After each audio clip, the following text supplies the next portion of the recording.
Hey guys, welcome back to Electrical Car Repair Live. Thank you guys for watching and subscribing to the channel. Today will be super helpful video guys to any of you having a Kia Sportage, Kia Sorento. You need to remove or replace water pump. Stay with us, we'll explain how to do that guys. You need to follow a certain procedure, otherwise you can guys actually mess up your engine to the point that you may end up needing a new engine guys, or the old engine rebuild. So stay with us and we'll explain what we're talking about. You don't need to remove your engine to do that, simply we have it out due to the fact that we'll be making hundreds of videos that can potentially save you thousands of dollars. And with the engine being out guys, we can clearly show you where every bolt, every detail is located on that engine and teach you how to fix your Kia for free. So this should work on Kia Sportage and Kia Sorento different years. For instance, they start using it in early 2012 all the way to 2016-17 depending on the market guys.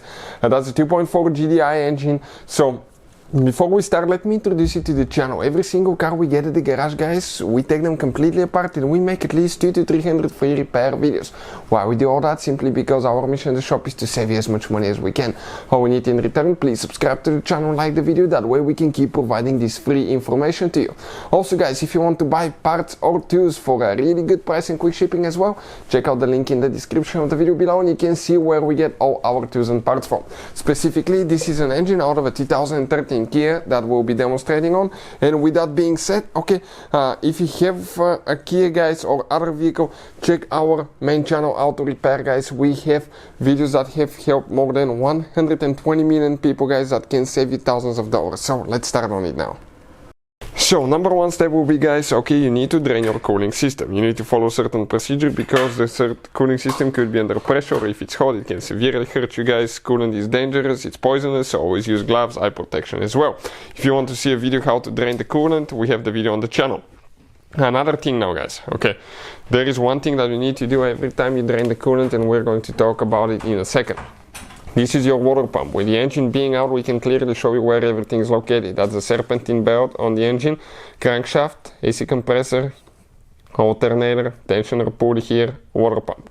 Before you remove the belt, you need to pre-loosen these 3 bolts, okay, on the pulley, so that way the pump will not spin. Now we're going to remove the serpentine belt by getting a 14mm in our case wrench for the tensioner offset box wrench. Go counterclockwise, release the pressure and pull the belt out. Next, we need to remove the pulley. In order to remove the pump, you need to remove the pulley. So just remove the 3 bolts here, simple. Just like that. Next guys, when you look at it now, okay, right here, you can see that's the water pump and we can access all the bolts now. We have a special video that explains the symptoms of bad water pump and what to expect. Now, 10mm socket, and we're going to remove all the bolts holding the water pump, okay, and make sure guys, okay, that the cooling system is drained, because otherwise, okay, it will be a huge mess. And always work on cold engine, because if it's hot, you can severely burn yourself. So, okay, we'll still leak a few drops here and there. Okay, so we're going to get something to collect the coolant here that's leaking. Okay, there is always a little bit left, or maybe more than a little bit. Okay, and we remove the pump. Okay, just like that. Now this is the pump guys.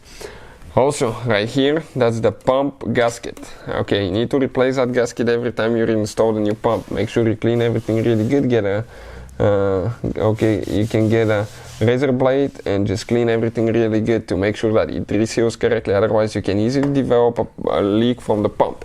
Another thing, once you're done and you need to fill the coolant, guys, add coolant, you need to bleed your cooling system. If you don't bleed the cooling system, you may end up having an air pocket in the engine that can result into poor cooling, and you may overheat your engine and you may end up needing a new head gasket, new cylinder head, engine rebuild, even new engine. So always bleed your cooling system guys. We'll have a special video how to do that once we are done rebuilding this engine and put it back in the Kia. So hopefully the video will be helpful. Thank you for watching and see you next time.